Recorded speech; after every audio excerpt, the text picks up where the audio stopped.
Sebuah peran para pendiri bangsa haruslah sebagai sebuah tunjangan atau bahan pembelajaran untuk kita di masa depan. Contohnya, para seperti pahlawan yang akan menjadi contoh untuk anak muda di masa depan. Maka dari itu, di sini saya akan menjelaskan atau memaparkan beberapa hal yang ada dalam kepribadian dari pahlawan kita, yaitu Sultan Syahrir. Sultan Syahrir lahir dari pasangan Muhammad Rasad, gelar Maharaja Sultan bin Sultan Leman, gelar Sultan Palindi, dan Putih Siti Rabiah yang berasal dari Koto Gadang, Agam, Sumatera Barat. Ayahnya menjabat sebagai penasehat Delhi dan kepala jaksa di Medan. Syahrir bersaudara seayah dengan Rohana Kudus, aktivis serta wartawan wanita yang terkemuka. Syahrir bersaudara kandung dengan Sultan Shah Jahan, seorang maklar saham pribumi paling berpengalaman di masanya, dan Sultan Nural Shah, seorang maklar saham pribumi paling berpengalaman di masanya, dan Sultan Nur Alam Shah, seorang jaksa dan politikus Partai Indonesia Raya atau Perindra. Syahrir mengenyam sekolah dasar, ELS, dan sekolah menengah atau MULO terbaik di Medan. Hal ini mengantarkannya kepada berbagai buku-buku asing dan ratusan novel Belanda. Malamnya dia mengamen di Hotel de Bure, kini Hotel Natur Dharma Delhi, hotel khusus untuk tamu-tamu Eropa.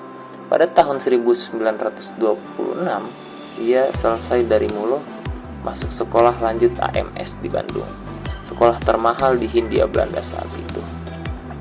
Di sekolah itu, dia bergabung dengan Himpunan Teater Mahasiswa Indonesia atau Batovis sebagai sutradara, penulis skenario, dan juga aktor. Hasil mentas itu dia gunakan untuk membiayai sekolah yang ia dirikan. Di kalangan siswa sekolah menengah AMS Bandung, Syahrir menjadi seorang bintang. Syahrir bukanlah tipe siswa yang hanya menyibukkan diri dengan buku-buku pelajaran dan pekerjaan rumah. Ia aktif dalam klub debat di sekolahnya. Syahrir juga berkecimpung dengan aksi pendidikan melek huruf secara gratis bagi anak-anak dari keluarga tak mampu. Pada masa selanjutnya, Syahrir demi mengenal dunia proletar dan organisasi pergerakannya, Syahrir pun bekerja pada Sekretariat Federasi Buruh Transportasi Internasional. Selain menceburkan diri dalam sosialisme, Syahrir juga aktif dalam Perhimpunan Indonesia atau PI, yang ketika itu dipimpin oleh Muhammad Hatta. Di awal 1930, pemerintah Hindia Belanda kian bengis terhadap organisasi pergerakan nasional dengan aksi razia dan memenjarakan pemimpin pergerakan di tanah air, yang berbuntut pembubaran Partai Nasional Indonesia atau PNI. Pada masa pendudukan Jepang, Soekarno dan Muhammad Hatta menjalin kerjasama dengan Jepang. Syahrir membangun jaringan gerakan bawah tanah anti-fasis. Syahrir yakin Jepang tak mungkin memenangkan perang.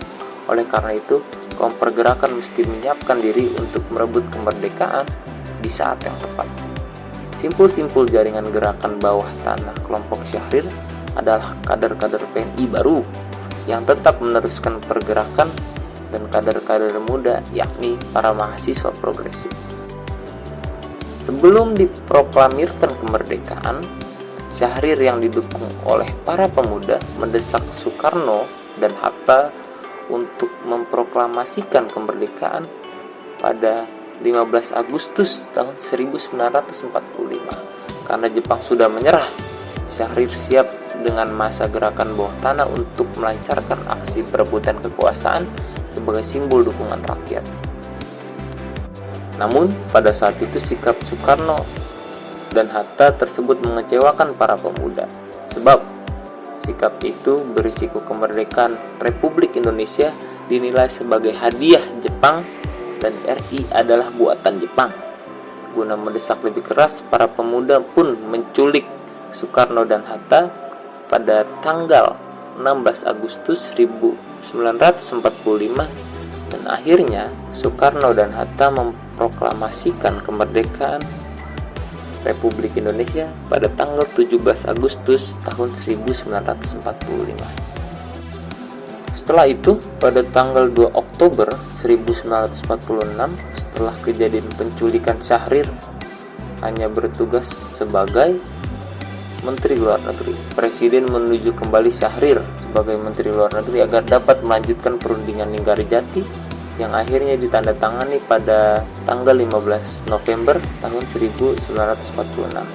Tanpa Syahrir, Soekarno bisa terbakar dalam lautan api yang telah ia nyalakan. Sebaliknya, sulit dibantah bahwa tanpa Bung Karno, Syahrir tidak berdaya apa-apa. Syahrir mengakui Soekarno lah pemimpin republik yang diakui rakyat. Pada tahun 1955, PSI gagal mengumpulkan suara dalam pemilihan umum atau pemilu pertama di Indonesia setelah kasus PRRI tahun 1958. Sehubung Sultan Syahrir dan Presiden Soekarno memburuk hubungannya, sampai akhirnya PSI dibubarkan tahun 1960. Partai Sosialis Indonesia. Tahun 1962 hingga 1965, Syahrir ditangkap dan dipenjarakan tanpa diadili dan sampai menderita stroke. Setelah itu, Syahrir diizinkan untuk berobat ke Zurich, Swiss. Salah seorang kawan dekat dengan menjabat Wakil Ketua PSI, Sugondo Jojo Puspito, mengantarkannya ke Bendara Kemayoran. Syahrir memeluk Sugondo dengan air mata. Syahrir akhirnya meninggal di Swiss pada tanggal 9 April 1966.